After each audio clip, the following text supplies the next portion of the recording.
আসসালামু আলাইকুম। স্পোকেন ইংলিশে আরেকটা চ্যালেঞ্জ নিয়ে আপনাদের সামনে হাজির হলাম। দেখেন এগুলো পারেন কিনা। আমি সত্যি তাকে বিশ্বাস করি, আমি সত্যি তাকে ভালোবাসি, আমি সত্যি রহিমকে ঘৃণা করি, আমি সত্যি তাকে সম্মান করি। এগুলোর ইংরেজি কি হবে? জাস্ট একটা প্যাটার্ন খেয়াল করলে আপনারা চাইলে এই সমস্ত ইংরেজিগুলা অনেক বানাতে পারবেন। আপনারা যদি পারেন ভালো, আর না পারলে জাস্ট 2 মিনিট ক্লাসটা একটু দেখেন।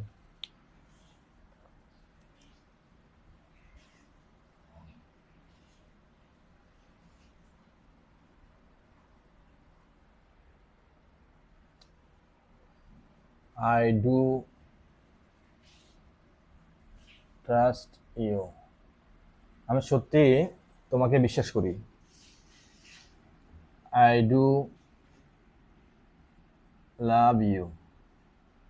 আমি সত্যি তোমাকে ভালোবাসি। I do hate you. আমি সত্যি তোমাকে ঘৃণা করি। আই ডু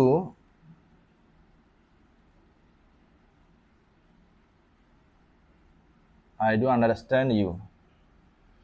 আমি সত্যি তোমাকে বুঝি। তাহলে এই আই ডু থাকবে, একটা ভার্ব থাকবে, সিম্পল ভার্ব, ঠিক আছে, যেটা একটু জোর দিয়ে বোঝাবে, অর্থাৎ সত্যি এই কথাটা বোঝাবে।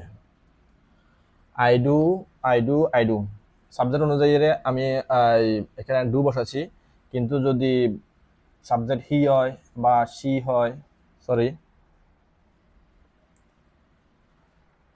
সাবজেক্ট যদি হি হয় বা শি হয় বা ইট হয় বা থার্ড পার্সন সিঙ্গুলার নাম্বার হয়, সেক্ষেত্রে আমি ডু এর জায়গায় কি বসাবো? ডু না বসাই ডাজ বসাবো।